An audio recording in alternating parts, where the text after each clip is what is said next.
Get this bitch going real quick. Hold up. Where's speakerphone?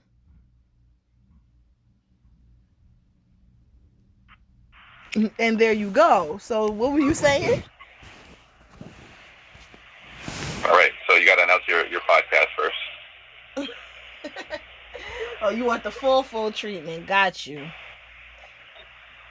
I mean, if you're going to use this as a topic and promote it, then yeah, I would like to be privy to the privileges of announcement. All right. Well, in that case. And platform. In that case. Yo and hello, it's me. Just call me T Marie, and welcome to yet another episode of PCPOV. This is the most random impromptu episode to ever have been recorded in the history of PCPOV. I have a guest here who, from a conversation we've been having, decided to go live on mic to finish up. So I'm going to let him do the honors of introducing himself by name, age, occupation, and relationship status. All right, so one, you can either call me Black Jesus or Mazo. Everybody picks one or the other. None of them really matter. They both translate to the same person.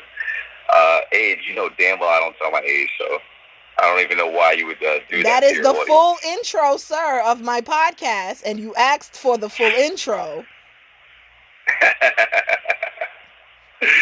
But you did that knowing damn well. Listen, you first of all, you should already know how I am. Don't threaten me with a good time. You said let's record. Well, this is about to be a good conversation piece, and you as a creator shouldn't miss out on certain stuff, because I know I've had certain conversations where I could have used those conversations as content, and I'm like, damn, I should have been recording this 3 hours ago, because this has been really great info to share with everybody. Only because it's you, and because we have a history, I will let you bypass the age this one time. I appreciate that. Thank you for making exceptions to the rules. But you still gonna get this occupation and relationship status work. So what's up? Occupation, right? I am a structural engineer by day, and by night I'm a pro dom. And that is a professional dominant. Yes. I'm a professional dominant in the BDSM and kink community. I'm a heterosexual male, Black heterosexual male, well, African. I have no regards to who I be. Everybody can catch these hands, be it male, female, transgender, gender fluid, binary, non-binary, green alien, orange alien. It really doesn't matter to me. As long as you consent, you know what we're going to do, you have knowledge of what's going on in the lifestyle, and you protect yourself, because I'm going to protect my reputation. So the question imposed was why men don't get married. The relationship status. Oh, the relationship status. Unpartnered. You said what?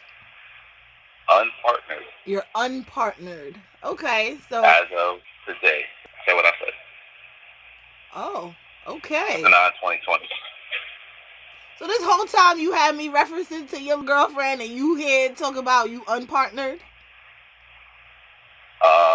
So once again, me and myself had a breakup.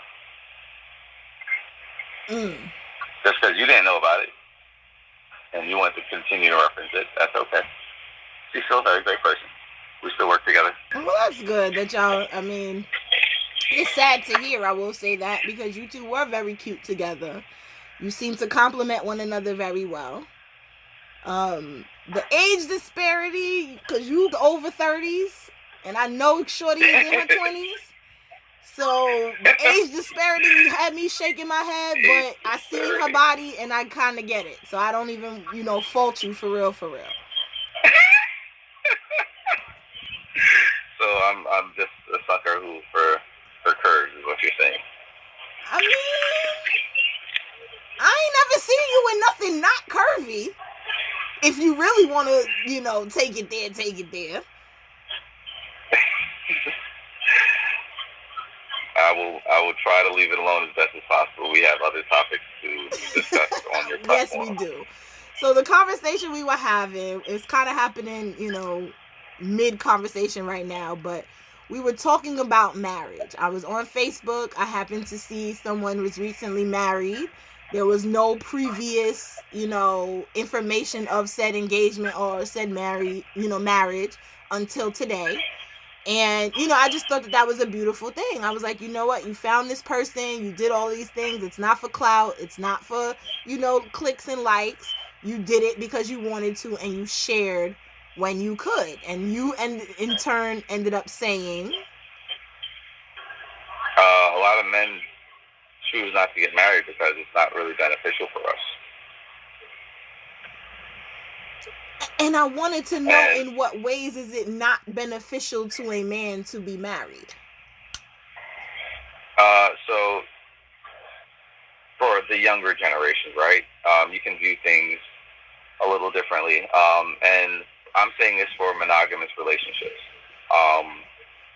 Because things change within, there are definitely other types of relationships, such as far as non-monogamous relationships and just alternate relationships altogether, alternate forms of relationships, which absolutely are better for people of our demographic, of this generation, baby boom, that's untraditional to baby boomers, because nothing about us is going to be traditional going forward any longer.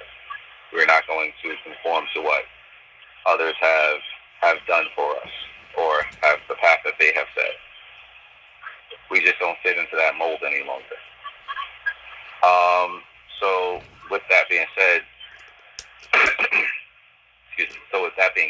the difference in knowing what you want and how to get what you want versus settling for what's ahead of you or what's in front of you, the best option. Like, a lot of men will stay with a woman because she has the best options going forward, or unafraid to leave a woman for most circumstances, because it's just not viable for them. It doesn't seem like a practical decision to make. Hence the reason why most relationships end, because men don't break up relationships. Women do. Not 80% of men will not leave a relationship no matter how toxic it is. No, that's not fair to say, because they won't leave, but they'll do things to provoke the woman leaving. They'll cheat and be messy about it. They'll be openly disrespectful. They'll do all of the things that will get them the boot faster. So that's not fair to say. Okay, good point. While it's not fair to say, if a woman is being toxic, men will still not leave that situation. 80% of them. So it doesn't matter if she's abusive, if she doesn't work, doesn't do this, doesn't do that. 80% of men will not leave a relationship. So what percentage of women do you feel have that situation to where they're just out here being completely toxic and they still have a man willing to be in love with them and stand by? Like, what percentage of women are in those relationships? That they're just in a toxic relationship, or are they the toxic one? Or yeah, that they're the toxic one in the relationship. What percentage of women? I say 40. Because I don't want to bash all women altogether, because it's just not true. And once again, toxic doesn't have to be an overtly toxic effort to be toxic. Do you understand what I mean by that, by any chance? Or I'm trying to break it down in my head, but I think I'm just gonna ask you to further clarify. Okay. Us doing things as far as like what we used to do, and we changed because of a partner. People may say like, if I go out to a bar, right? If I go out before I was with my partner, going out to a bar was my thing. I went out with my friends every Monday to watch Monday Night Football and have drinks with my friends. That was my thing, right? I can't do that no more because of our relationship and because you don't want me doing it. That is a slightly toxic tendency to get me to stop from hanging out with my friends. Okay, yeah, that's ridiculous. You can't any. That's ridiculous. Yeah, that's ridiculous. For a woman to, if you met him doing this, you can't come into his life and then expect him to give it up. Like, it's only because in most women's minds, the things that they used to do and then will willingly give up, they think it equates to a man doing the same thing. And that's one of those things that I talked about with you, with, gender relations, is that women don't really understand that. Like, we can easily give up something we like, something we do just on the fly, brunch with our girls every Saturday. We can easily give that up to just be laid up under who we want to be laid up on, if we're on good terms. Let me throw that in there. But men are not so quick to do that. And a woman who doesn't understand that, that's a little ridiculous. Because that's like saying, if you really did hold those Sunday brunches with your girls to heart, and then he comes in and tries to tell you you can't do that no more, you're going to lose your shit.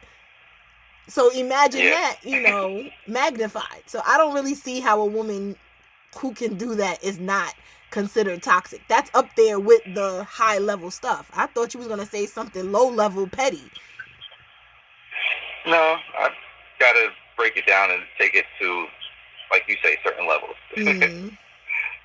So, another one is how, like, I don't play video games, right? I don't own an Xbox, I don't own a PlayStation. I got better things to do with my time. But there are some people out there who need these gaming consoles to release certain frustrations.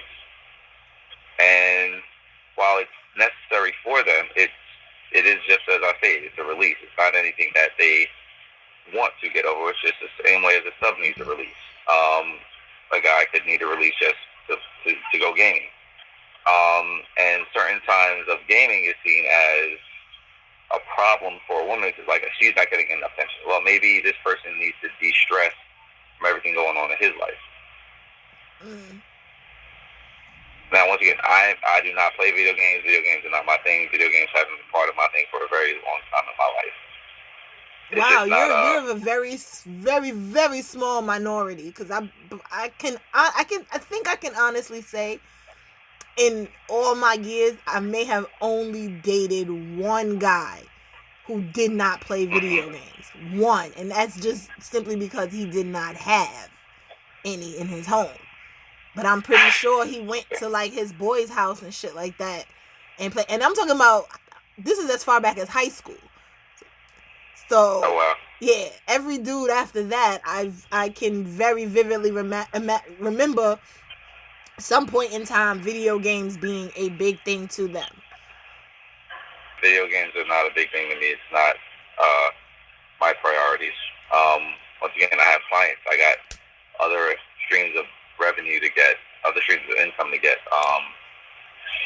So for those that play video games, it is a stress reliever at times because it is a way for them to decompress and a way, once again, to hang out with friends and connect with friends. I had a loneliness class, and this is our most connected time of the world we've ever been. Like, we're connecting through the phone, but we haven't connected in person in maybe a year and a half.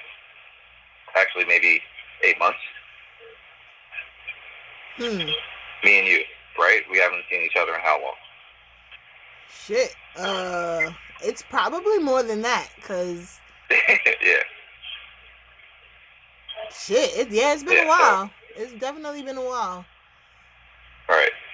So, while some people may suffer from loneliness, and I know that many people may not recognize loneliness as a thing, but loneliness is a full thing, and many people deal with it in certain ways. So if a guy uses gaming with his friends to deal with his loneliness. And a woman sees that as, I'm not getting enough attention from my guy. That then becomes a problem on both ends that they don't know how to deal with. And people look to see marriage as the all be all. Like, all right, so now I'm here with you, you're here with me, you're not going anywhere, I'm not going anywhere. And people don't know how to structure a contract relationship with each other,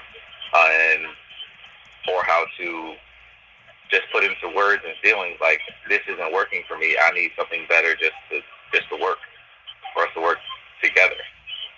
And that happens often as well. You said a few things. And also, if you could turn down what you're listening to in the background a little bit. You got it. Sorry about that. Yeah, so that's all. But you said a few things there. It's so I agree with you as far as saying, the time and attention part. I get that. A lot of people need that FaceTime. They need to have your full and undivided attention. But I also believe that clarity in that comes from actually having these conversations prior to. A lot of times when people ask certain questions in the getting to know each other phase, those questions can seem a little intrusive. They can seem a little, like it's too much weight on them, when in all actuality, it could just be, I'm trying to understand how to communicate to you in certain non-verbal and verbal ways. Because somebody who needs attention like that should be discussed, because that is not necessarily the norm. It isn't for me, at least. Because I can very much, do the alone together thing. Like, I can very well be on my laptop, on my phone, on my tablet, and you playing video games. We in the same room, not saying nothing to each other. But the fact that you're there, I could look over, I could fuck with you a little bit if I want to, and then go back to doing what I'm doing. I love that shit. Other women are not like that.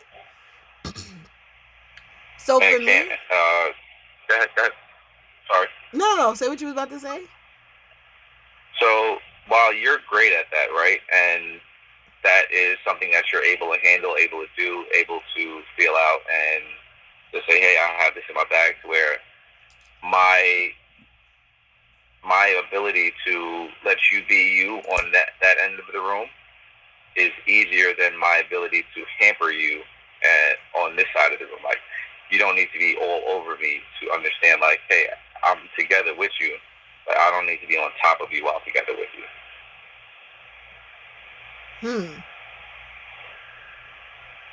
So that's a great ability that you have. Shout out to that. Don't patronize me. It's underrated. And let's get back to the main question, right? Why it's not beneficial for men to marry. So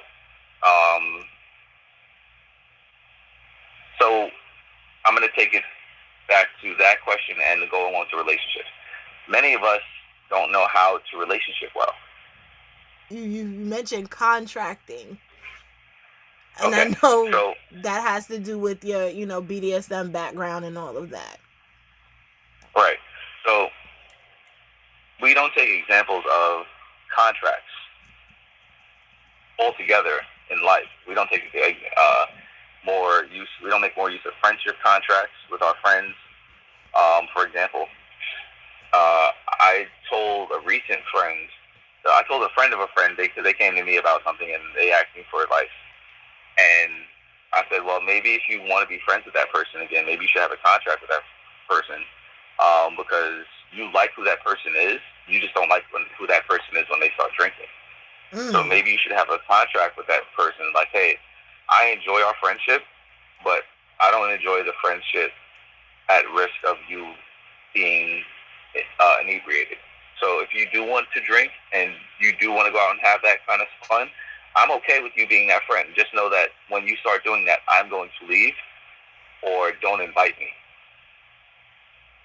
Because you still enjoy who that person is. You like everything about that person. You just don't like when they're drunk or they start drinking, because even with 2 or 3 drinks in, they're not hammered, they're not wasted, but they are like, they talk too much, or they say rude things, and it's supposed to be accepted under the blanket of, I was drunk. Like, nah, you had these feelings before you was drunk. You just said them now because you are no longer drunk. I mean, in all honesty, there has been one example of a friendship contract, and I hate to use this example while speaking to a man, but it was on a reality show. I don't know how familiar you are with Housewives of Atlanta, but Not familiar at all. I don't even watch TV that much. But there were two people on there who they had a friendship contract because of the same example that you just, mentioned. Like, they kept falling out, but they loved each other. And it was just really on some, like, I want to be your friend, but under these circumstances. And everyone clowned it on social media. And then it became a big joke. Like, when they finally, decided to part ways, there was a ripping and a burning of the friendship contract and making it very, dramatic. But it's interesting to hear you mention that as an actual thing. And I'm really curious, is that only because as an engineer, as somebody who works with, you know what I mean? Like, I think it's just, is it just that it's ingrained in you? Or do you really believe that it's something to be exercised by everybody? Because that's weird. A little bit. No, so it has nothing to do with my engineering hat, right? So it actually comes from me being in, like, when I fell out of a relationship with my ex. The only time I've heard of my ex is like baby mama, right? Because we're on good terms. So she's baby mama, good terms, and other names on bad terms, but baby mama. So after my relationship with the baby mama, my ex, because we're on good terms, after our relationship with her, like, I needed to learn how to love again, because what I had with her in that time wasn't love. For a long time, it wasn't love. And I needed to relearn how to love, because what I was doing was, what we were putting each other through was not that. And I needed to address a few things so that anybody who came into my space and had my energy didn't receive any toxic traits or toxic fumes from my time with her, right? So I researched poly, about being poly, and I'm not poly any longer, but I do carry those same foundations of being poly. I do very much carry the same foundations of being poly into relationships now. So look who learned to be monogamous. I'm so proud of you. No, so hold up. No, I'm not monogamous. Right? I don't believe in monogamous relationships. Because monogamy teaches you that, the philosophy of monogamy teaches you that if you can't do it in front of your partner, you shouldn't be doing it at all. Right? So I know you're a little different, right? As a single man, I could compliment a woman, right? I could say, hey, that's a wonderful dress you have on. You wearing the shit out of them shoes. Like, damn, you look great today. You look great today, girl. I can flirt with her a little bit as a single man. Even though I can go into a relationship, maybe I still like flirting. Not anything to where I'm endangering the relationship, right? And to where I'm taking somebody's number and, like, I'm planning dates, but more to the line of, like, hey, I'm just flirting in the street, like, hey, that dress looks good on you. So now, with the philosophy of monogamy teaches us that if I can't do it in front of you, then I shouldn't be doing it at all. So how would you feel if I flirted or complimented another woman? And once again, you're a little different, so I speak for the masses. If I complimented another woman, with you being 4 feet away, like, damn, girl, that dress looks great on you. Like, how would the masses feel about that kind of conversation? I mean, when you say it so innocently, I don't really see too many people objecting to having it happen. The problem is, it doesn't always happen so innocently. It's not always just an innocent, flirtatious comment here or whatever the case may be. Some dudes just take it too far, and a few bad ones spoil the bunch, unfortunately. So I think, again, it has to be a communication thing in the early on stages for where people got to talk about those types of things. And I mean, yes, you could talk about it and somebody could lie, but it should be discussed. As far as why do you feel that I cannot flirt with somebody? What is the harm? What harm does it do you if I compliment somebody? See, now for me in particular, if I do with the work that I do partake in. Yeah, right. I had to step over that. I do partake in the flirting, right? I do partake in opening conversations and, just rolling the ball out there to see, like, hey, are we going to play ball and have a conversation, or is this just stay here, right?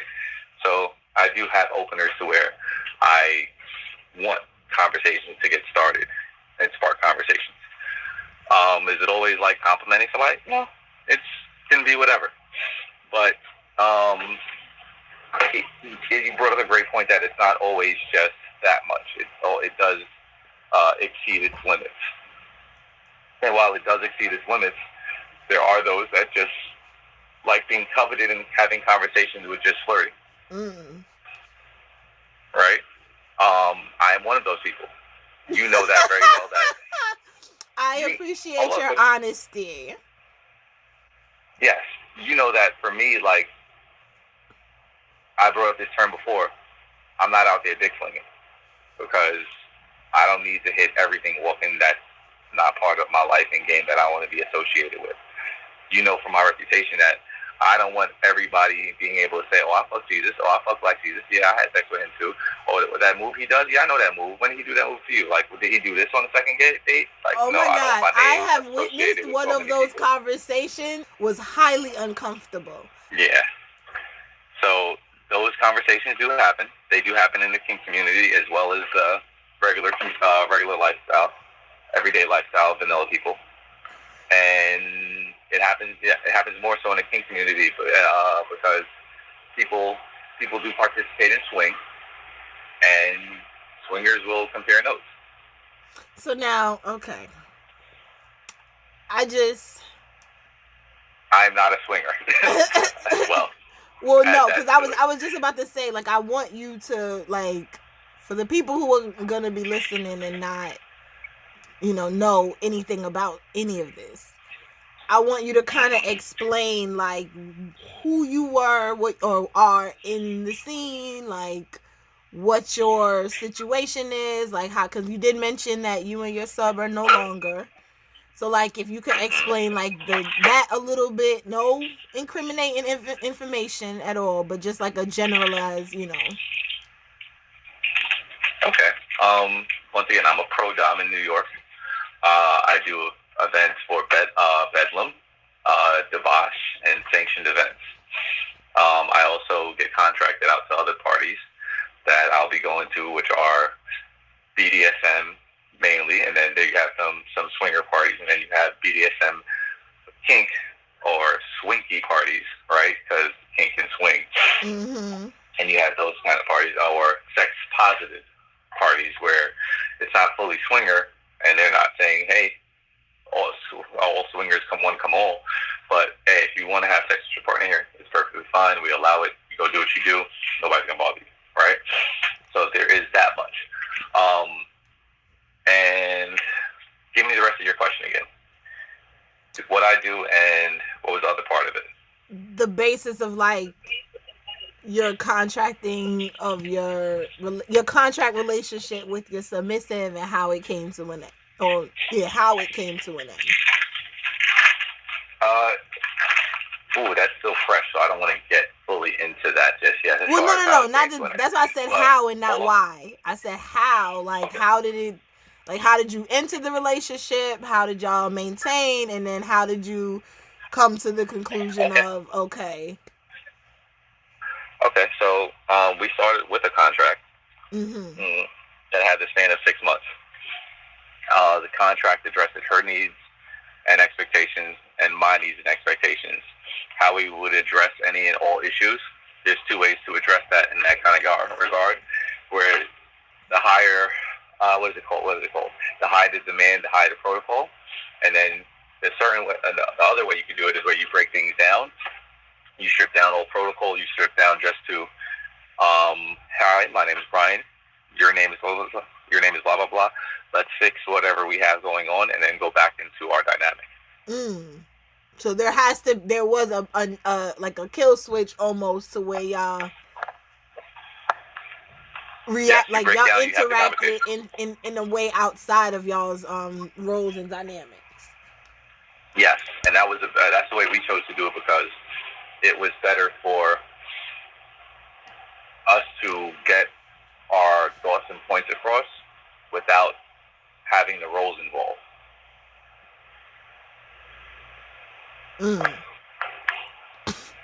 So it was speaking person to person, not big letter to little letter. That's cute. Big letter, little letter. Yes. But that's because as a little letter, you can only express yourself in certain ways before it's seen as disrespectful. Leading. Yeah. Well, I was going to start with leading, because as a little letter, you were told to follow. But yes, disrespectful is also one of the words. And the way it ended was, the way it ended was because certain criteria weren't being fulfilled any longer. And as it snowballed, the task became heavier. So with the task being heavier and certain things not being fulfilled, it was better to walk away from that with little animosity. Well, with zero animosity.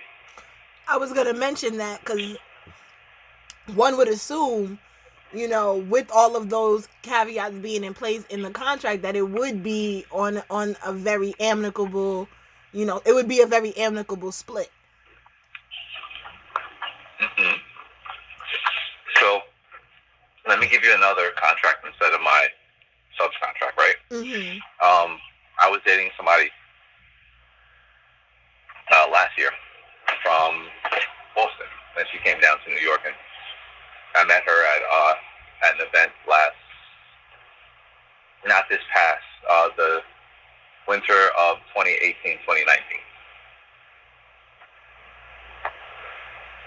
We kicked it off, and we decided to go into a relationship contract, right? Like girlfriend, boyfriend? Mm-hmm. Dating. And this will educate a lot of your listeners. So she lived in Boston. I lived in New York. And we saw each other once a month. She goes to MIT and works at Harvard. So her schedule is very busy. My schedule is also busy, but not to the extent of hers, because of just her time altogether was consumed. So when she made time for me, we had time for each other from a Friday to a Monday. That's the kind of time we like. She would leave on Thursday night, and I take off for work, and she drive down and phones off during that entire time. So that much was pretty good, right? When we started to say, hey, let's put some structure to this, it was probably 2 months after we had met. Okay, let's turn this into something. So I was like, all right, let's go for contract.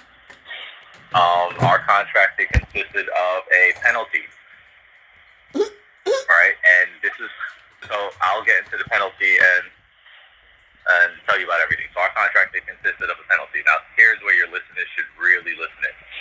The penalty payout was $2,000. $2,000? Right? Mm-hmm. The penalty payout was $2,000, right? So the payout, the penalty included certain things, or breaking of the rules. So I was able to see who I want while I was down here. She was able to see who she wanted while she was up there. Right? So it's an open relationship. Okay. Right? So we had certain rules for each other. Obviously, one, use protection. We both got tested, so we were good. Use protection. And a few other things that I'm not going to mention, right? A few months later, she ended up getting pregnant. Oh. But it wasn't along the time frame that we saw each other. Like, she missed her cycle twice. And it wasn't along the time frame we saw each other. So I'm like, I know you're seeing somebody else. I know you're seeing, and we'll just say the name of Gary, right? I know you're seeing Gary, but, like, what's going on? And she's like, well, I know we were smoking and drinking one night, but we were smoking one night. Not smoking and drinking, but we were smoking one night, and we had sex, but as far as I know, everything should be good. And I was like, well, it doesn't line up with the time frame of your last period from when you saw me and everything, so that shouldn't be in that, because we knew what it was, and we're like, her ovulation schedule, that's how we planned for a trip down to meet, right? So I'm like, I was scientific with it. I mean, she went to MIT. Worked at Harvard. You're right. She gets paid to do research. Like, it's crazy. They flew her to Australia and Japan and other places just to come out and speak on things. And I was like, we went a few places, so this is cool. Wow. So, and still yet, she manages to get caught up. It is what it is. So, all in all, she ended up breaking the contract. Obviously. She ended up with a breach of the contract. And even though I wanted to stay, I had to respect my own feelings in the beginning of the contract and understand that, hey, I didn't mess up this. She did. And she paid me out my $2,000. She gave you the $2,000? Of course she did. Oh, shit. I'm out here. I need to be having these niggas on contracts. I could be getting paid. So I had 1 strike and she had 3. Get the fuck out of here. Mm-hmm. That is hilarious. So, my 1 strike was a one-night stand I didn't tell her about. Like, I just forgot about. And that one-night stand was with an old partner of mine. And for whatever reason, I didn't really hide it, but I didn't really say it either. So how did you find out? I think my phone was open. Like, I didn't hide my phone. For instance, like, if I'm partnered with somebody, I don't really hide anything about my phone, right? And I think that was also in our contract. So, like, my stub, her retinal scan is in my Samsung. Her retinal scan? So if she wants to unlock my phone, all she has to do is look at it. Wow. But she knew, like, I'm not out here doing stuff. And, like, I am what I say I am. I'm doing this. I'm telling you I'm doing it. If I want to go do this, I'm saying I'm going to go do this. If I want to take this person out to eat, I'm going to go do that. If I wanted to go fuck this chick, I'm going to go do that. I'm not going to hide anything about it. But once again, I'm also out there. I'm not out there dick slinging. Okay? So I have nothing to hide. So when she asked me about, like, hey, did you go see so-and-so? Like, why didn't you tell me about this? I was like, I'm sorry. I totally forgot, blah, blah, blah, blah. And obviously she saw it. But it's not something I was trying to hide, because if we're in this, you have access to my phone. Like, I have voicemails from 2012. I mean, not voicemail. I have text messages from 2012 on my phone. So I have really nothing to hide when I'm, like, with a partner. Because if I got stuff to hide and I got stuff to juggle, then I shouldn't be with a partner in the first place. Wow. If I still want to be out there living the whole life, when I could just be living a transparent life and saying, hey, I want to do this, hey, I want to invite this, hey, I want to introduce this, then I shouldn't be doing this at all. But you also have to understand that you are a little different because you look the way that you do, you speak the way that you do. People are going to offer you more leeway in certain shit. Okay. And thank you for the compliment of saying I'm cute and handsome. So I appreciate that. Shut up. So yes, I can understand that. Yes, I am college educated. Yes, I've been to school. Yes, I have a good job, and I have certain looks that are attractive. Wasn't always that way. Wasn't always that way. So I fully understand that. Which one can beg to say is part of the reason why you feel the way that you feel, because this could be some, get back from whatever, past situations that have happened. And so now, because you have grown into your own, you are now in some ways taking advantage just a little bit. I wouldn't say it's taking advantage, because for me, I know what I want. And I know that if I go after somebody, I'm telling them, like, hey, you could either be a part of this, or I can go find somebody else who would want to be a part of it. And that goes to the saying of there are no victims, there are only volunteers. And the reason why you make no victims is you tell everybody every possible thing that happens to deal with you. And as long as you explain to them, like, hey, this is me, this is all of me, this is what I like, this is the kind of porn I like, like, just give it all. Like, if that person wants to be there, and give them all the options to want to be there, and say, you know what, I can deal with this, I can deal with this, I can deal with this. We can talk about this part. But 9 out of 10 of these things, I can deal with. Yeah. You understand? Yeah. And then you guys have a negotiation about that 10th part, to where it's like, it's give and take. So one of our things was, part of our contract negotiations with Danny was that she wanted to be, we went out to dinner for every night she was here. So she came on Friday. She came Friday morning, right? Went out to dinner Friday, Saturday, Sunday. We had scenes. We had fun. Like, the whole wine and dine experience happened every night, along with great sex and everything that went along with it, and all the fun. So, and her allowing me to have others when she's not around. So I was able to have others to satisfy the time between when she's not around, but I was also conscious of the fact, like, she had a boy toy. And that's exactly what that is, a boy toy. So I was like, okay, I know who he is. I'm aware of him. And you go do your thing. You just let me know when you're doing your thing, and just let me know that you're okay. Most men, again, are not comfortable with that. Oh, no, absolutely not. But want to go out and do 4 different things with 8 different women. That is the facts.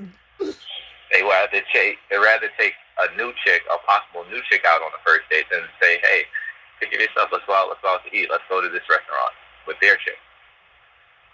And that kills me, because taking your girl out to dinner just for the hell of it, say, hey, get up, get dressed, let's go out, will take you so much further and asking for things than you trying to keep that side piece on the side to that new restaurant where you spent $100. Where your chick, you could go spend $80 with her, $50 for her, and she go back and blow you like, Dad, say what you gonna say. Flag on play. Don't be out here promoting to these niggas to be cheap, lowballing their girlfriends, and then overspending to impress these hoes. Don't do that. But that's not what I'm saying. I'm saying these guys rather take these new chicks out to places and overspend on the potential of something with a new chick than invest more into their chick. Okay. That sounds a lot better. But no, I hear you. And I think that it takes a certain level of man to even see the logic in that, because again, even though you kind of take it to the extreme, because you get your cake, you get to eat it too, and you get paid 2 G's to do it, you the baddest bitch on the planet right now. Like, I need you to teach me your ways, because that is ridiculous. The dates, I don't need. I didn't mess up the contract. Listen, I don't need help with getting dates. I need help for niggas giving me money for wasting my time. Because that is amazing. You took her out every night that she was there. Mm-hmm. She still got to fuck her dude back where she was at.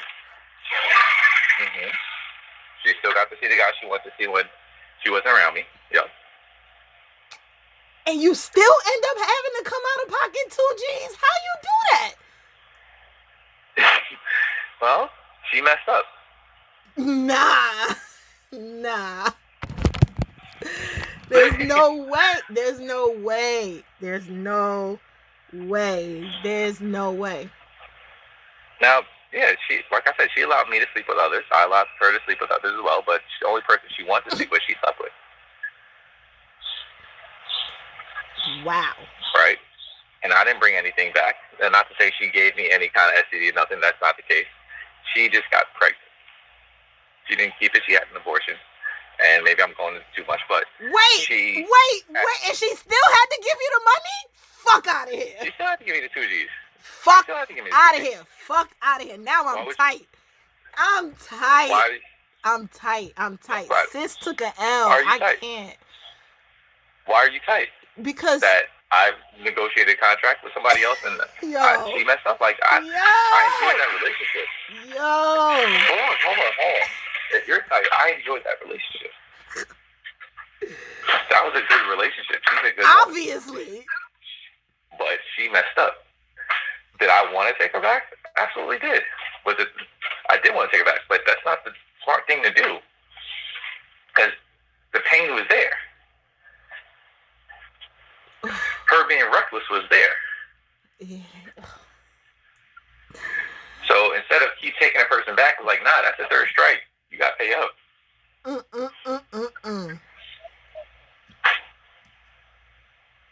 Hate to see it. But I mean, I see you make a very strong argument for contracts and negotiations. I just want you to understand. I think everybody entering a relationship, and I think I might do a series on it. I think I might do something on that just to have people understand. But if these NFL players, if these corporations, if these basketball players, if these coaches, if we see contracts all across, if these people that do landscaping, regular construction, can have contracts to where, like, hey, this is the penalty of you messing up here.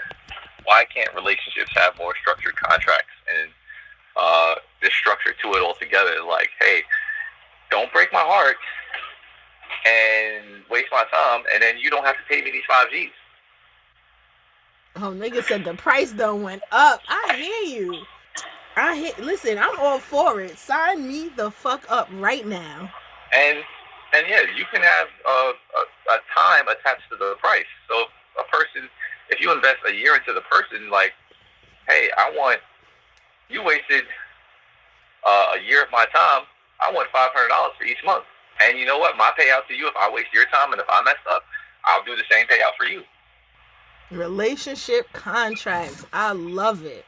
So, terms and motherfucking conditions. Right? Yes, so while marriage is a thing, marriage isn't really fruitful for men. And that's where we're going back to, right? Oh, yeah. And now that you say that, but marriage is the ultimate contract, though, because you can have a prenup and have all of those same stipulations in the prenup.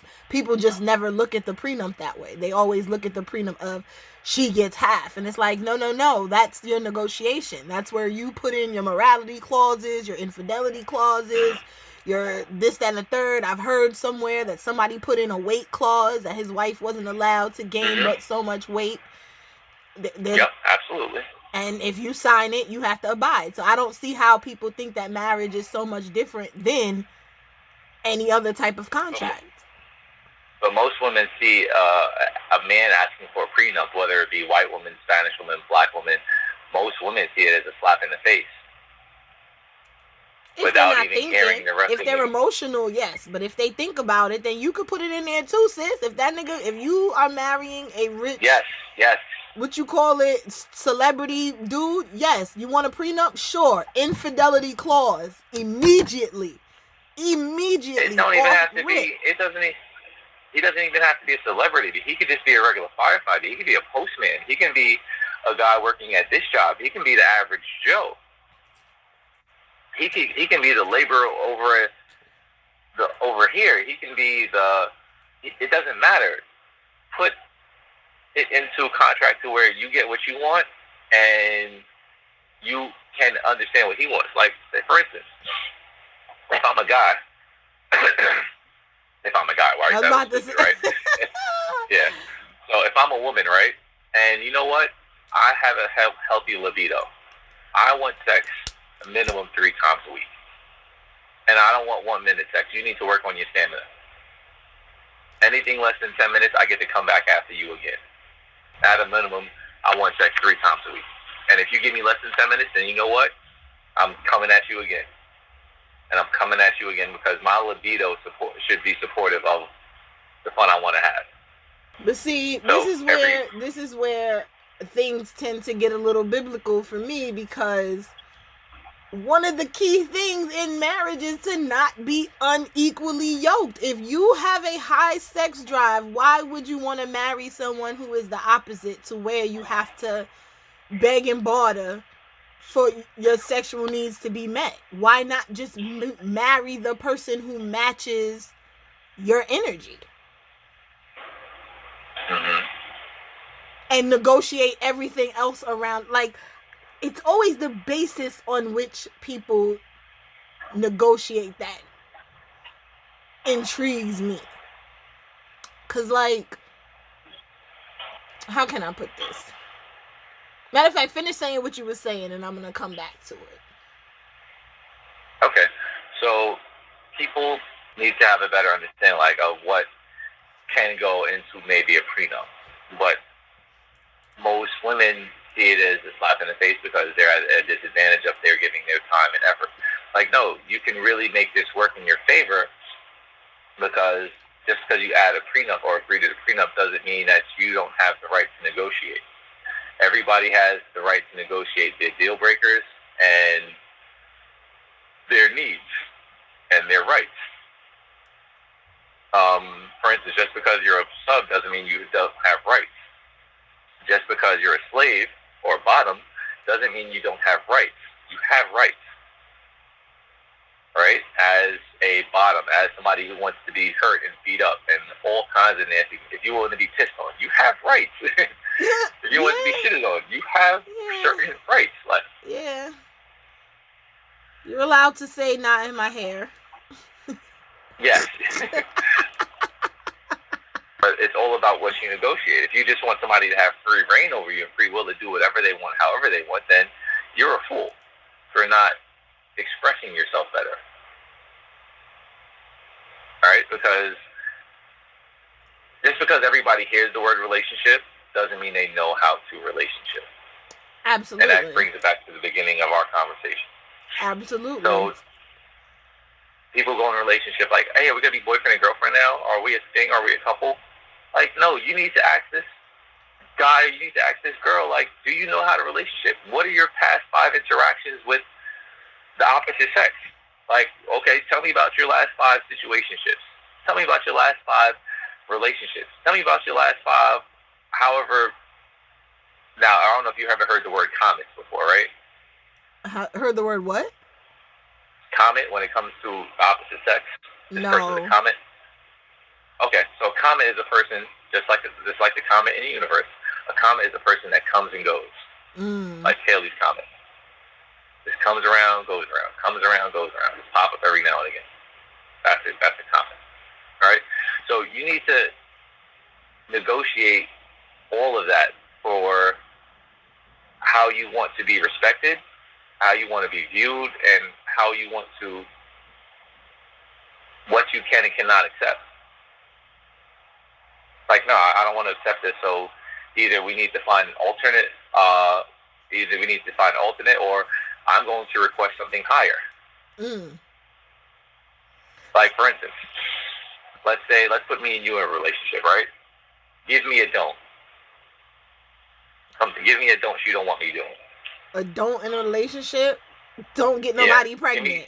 All right, so your request of me is that I don't get anybody pregnant. That's a pretty simple don't, because I don't want to get nobody pregnant either. So give me another one. Don't be kissing these hoes in the mouth. Great, right? So I can actually work with that one. So, for instance, if you allow me to see other women, right? I'm actually a kisser. So I need kissing to fuel my fire. Like, I'm not just going to just pull out, pump, and start pumping, and then, like, that doesn't really do nothing for me. I could have jerked off better. So if I can't kiss, we need to negotiate this. We need to negotiate my kissing. I might want to have a higher demand from you. And my demand could be like, hey, I need them cheeks every time I leave the house. Every time I leave the house, I need you to empty my nuts. Every single time I walk out the door. You see how niggas gotta drag it? But that's just all an right, example. all right. I'm going to let the initial annoyance subside. Mm-hmm. And I'm going to have this conversation with you very maturely. Yes, you see, I dragged it a little bit, right? But that's just an example. But why the most extreme example? Because that is something that is so simple. Just because you don't want somebody to kiss somebody else in the mouth doesn't mean you can't kiss on the person's neck. Doesn't mean, like, it is only, do not swap saliva with the most minuscule thing. Why does it take that to be able to say you can now ask for sex whenever you walk out the door? So great. So you renegotiated the terms of it, and you brought up a new thing for us to work with. You see how you just did that? Who the hell is this calling? Ignore. Why'd you get so distracted? Because it just took over the screen. And I'm like, why would somebody be calling right when I'm about to answer what I was about to say? But no, I mean, that's not a negotiation. That's exactly what don't kiss these hoes in the mouth means. Do not kiss her in the mouth. It's very plain English. Okay. Yes. Don't kiss her in the mouth, right? So does that mean I get to, can I just take her out to restaurants? Can I take her out to parties? Oh, now see, that's too much. Hold on. No, I can't kiss her, but can I take her to parties? All right, see, this is why I'm not built for shit like this. I can't. The multiple people thing only works if y'all are not in a relationship. As far as I'm concerned, it only works if y'all are not in a definite relationship or if y'all are doing things together. Especially now, I don't know how tuned in you are with, like, I don't want to call it pop culture, but pop culture. This whole August Alsina, Jada Pinkett Smith stuff that's going on, where it's being alleged that he was part of her poly relationship, allowance, and he is now breaching a contract and telling people about it. And so there's a lot of, controversy surrounding that. So it's really interesting that we end up having this conversation too, which is funny. But I just know, me personally, I am very much am the person who, you want to be funny, we could be hilarious over here. Like, let's not push boundaries where they need not be pushed. Mm-hmm. And I feel like asking to take a side bitch out to parties and having other people see y'all out together and then gotta see me too. Nah, you mixing and mingling a little too much. Mm-hmm. So, I mean, while I would be down for, well, I won't say I would be down for negotiations. There would be no negotiations because it's just going to be constant, one after the other, tit for tat, and it's just gonna be like, why we gotta keep pushing these boundaries further and further away from it actually working? Okay, so while it's a deal breaker for you, right, and you didn't know it was a deal breaker before, so now it's like, hey, do I go back to being able to kiss her on the mouth? You know what? Your negotiation skills is trash because your options are horrible. My options? Yes, these options you give it is horrible. Horrible. But these are possibilities. So while they might be horrible, we may want to go to the movies. Like I may see another person. It might not be nothing, and she knows about you, and you know about her, and she'll never be on your pedestal, or she'll never be in the arena to see your pedestal, right? But I do want to enjoy some time when I am away.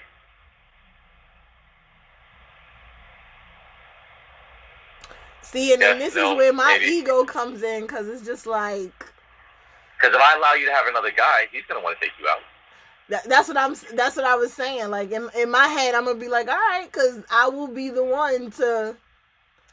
I'm gonna need to be preoccupied. If I'm gonna sign up for this, I'm going to need to be preoccupied. So I'm not sitting up thinking about what you may or may not be doing, whether you may not be kissing this bitch in the mouth. And I'm just saying bitch generally, not disrespectfully. But understood. I'm just saying, that's the only way it would work for me. I don't see anything. This is why I'm so upset that Shorty had to come out of pocket these $2,000. Like, girl. But I mean, listen, if it works for you, would you have rather me come out my pocket for $2,000? I mean, I just would have asked if it was worth it. That's all. Like, okay. I would have asked if it was worth it. I don't see, like, again, it's not necessary. Well, no, the amount is a little egregious. I'm impressed that she actually went through with it, because most females would have probably been on. I got the Cash App. What's the name to show you? Nah. I got the Cash App receipt to show you. I got the Cash App to prove it. Yes. But no, I mean, again, like I said, that there is no more. It doesn't get any more mature than that. All jokes and shenanigans aside, that is a very mature way to handle things. I don't really see that too often. Again, I told you, I'm thoroughly impressed with the reintroduction of Amazo. Like, because it's funny, you mentioned a comment. I was like, yeah, that's you, fam. Well, you texted me. I was like, oh, how's this pretty girl doing? I did. But I guess this was my reason. Hold on. I'm very glad and appreciative that I came across your mind. So thank you. And I will make sure that I reach out back to you more often. I appreciate that. But I mean, if you want to give the people your IG, you could, use the time to plug your stuff. I know you said you got a lot going on. Oh, yeah. So we have a Silk and Westy, of course, like they know if they're on your platform, is a kink BDSM platform as well. But we will be having a few different teachings. The teachings we've had in the past so far, the classes we had in the past, consist of, let me just go over it. We had a BDSM 101 relationships class that had to deal with a female-led dynamic. All right, so the male was a submissive, the female was, so now when we say submissive, he's a service submissive. He's not I'm getting pegged submissive. All right, so he's just a service submissive. And he's her knight in shining armor, and she's the queen. Fantastic class. They're very powerful black couples. They are doing nothing but buying properties now. Yes, black excellence in the kink community. I'm here for that. Once again, that's the class we had. We had a fireplay class. We've had virtual kink nights to where we are doing virtual scenes of, having the best fun of beating ass, fire play, wax play, electro, water sports, whatever I feel like doing for that night. That's the kind of fun we have and show to our audience. We have a pup play class, pup 101 class, where we are going to be teaching, Kenzo, pup Kenzo. He's going to be teaching, let me get his IG right. Yeah, pup Kenzo, Pupkenzo. He'll be teaching a class next Thursday on pup play, what it means to be a pup, X, Y, and Z, and everything that comes along with that, which is fantastic. He was the 2019 Northeast winner of pup play and new pup. So he's also the 2020 winner. Yeah, he's also, I believe, the International Pup of the Year as well of last year. Well, shout out to you, International Pup Kenzo. Yeah, let me make sure I got all his accolades and title correct. Because, he was the Northeast Puppy of 2019 and the Northeast Puppy of 2020 because it has to carry over because of COVID. So he's a 2-year SASH winner by default.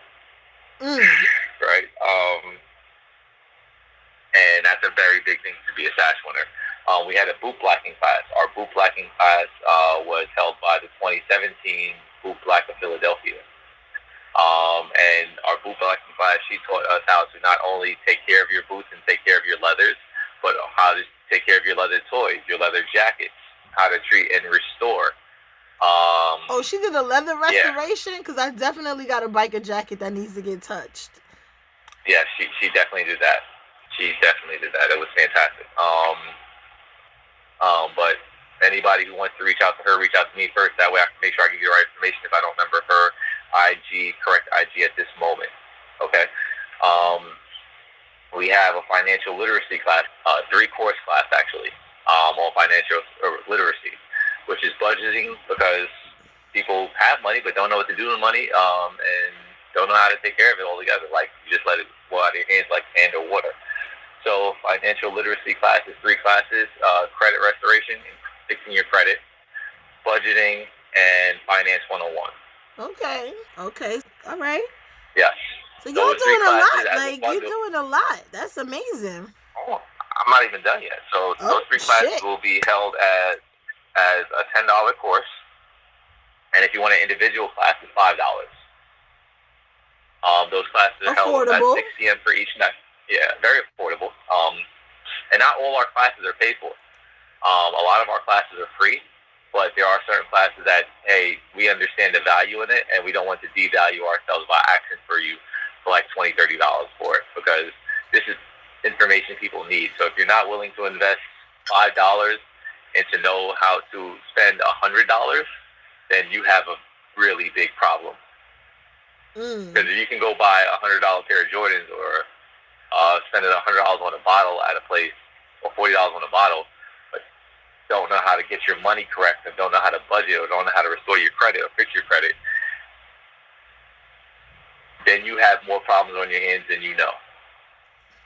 I mean, that's the best way I've ever heard it said, so I definitely give you that. Thank you. Mostly all of our classes are held by POC. Nice. So if I'm not doing a class, a person of color is doing a class. I believe we will only have one person of color not doing a class. Nice. Not doing a class. So I support my people and actually pay my speakers. I don't just tell them to do the handshake for free. So my speakers get paid, so I take care of them. Whether it's a free class or a paid for a class, I take care of my speakers. So that'll be the BRATS class, the financial literacy class, the PUP class. We have a BDSM terminology class coming up for people that are new in the lifestyle and don't know all the terms, but want to know all the terms to protect themselves. Like felching. I was like, what the hell is a felching? Yeah, and I was like, whoa, felching is something different. What's that? Felching is anal sex and sucking the cum out of that anus afterwards. Oh. Alrighty then. And then, like, you can blow bubbles. The person can blow bubbles or do whatever they want with it, but the result is that they have to suck the come out of the anus. Wow. I know, colorful, right? Wow. Learn something new every day. Yeah, so that much. So yeah, there's that. Yeah. That's something that I know now. That'll be a terminology class. What else? You have Impact with Flair coming up. So Impact with Flair will teach people how to Florentine, how to carousel. Florentine is a 4-point hit. Carouseling is a 6-point hit with floggers. How to purchase toys. That's another class that'll come up. Like, how much is too much? Like, when are you being overpriced? Right. That's a necessity, So I'm sure. Because anybody in the crafting business be dragging it sometimes. Yeah. So you need to know how to not only price yourself for your toys, but to whether or not, like, am I paying too much for this? Is this a good price? Can I get this better somewhere else? Now, I'm not saying don't pay your people, because one thing I know for certain is that people are going to get their money regardless. Somebody's going to pay that amount for that person requested. So if you're somebody who's making toys, don't go cheaper, because somebody will recognize, not only making toys, if somebody's making any kind of content or anything, don't go cheaper, because somebody will pay that price. If people could pay $180 for LeBrons and for Jordans and for Air Max and for Foamposites, which they only get to keep for about a year or two, they will pay for toys and other things that they will get to keep for a longer time. So if you're a creator, don't go cheaper. I implore you not to, because you shouldn't. Somebody's going to pay that price. Somebody's going to pay your asking price, and you should know your worth. That doesn't say don't make discounts. Don't promote stuff. Yeah, and I think that's all that I got. You forgot yours. Silk NYC, Silk_NYC, SILK_NYC. So that's Staten Island Lovers of Kink NYC. So it used to just be Staten Island Lovers of Kink. So why not include the rest of the boroughs? Because the rest of the boroughs don't include Staten Island and everything. But our following is actually worldwide. So it might be Staten NYC has gone global.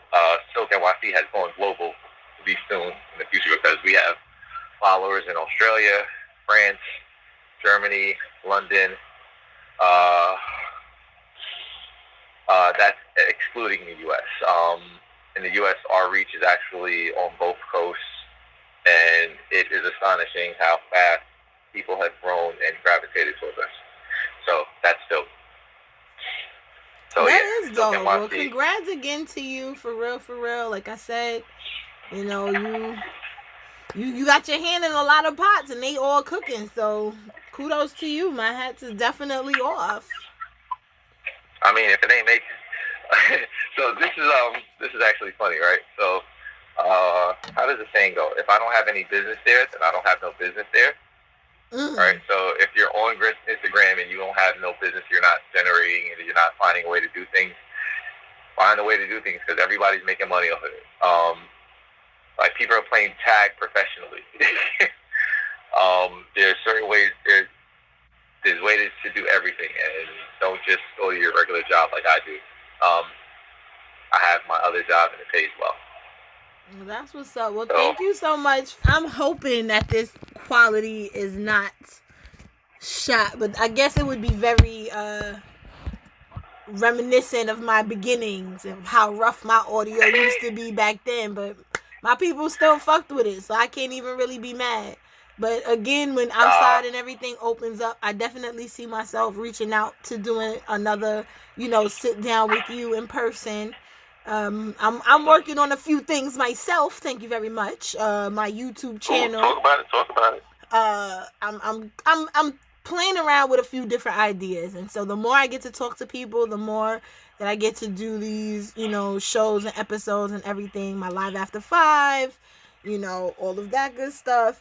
I'm looking forward to what, the world is gonna look like once we get back to somewhat normalcy. I'm really excited. So again, Live After 5, I actually like that name. Yeah. Great job for that. Thank you.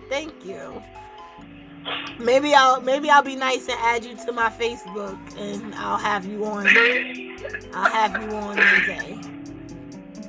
Just make sure you like me that day, because some days you don't like me. As long as you know, because you be trying it, but we're still cool. I still got love for you, and again, thank you guys for tuning in. Until next time, bye. All right. So, are you hanging up, or like, how did you just end it?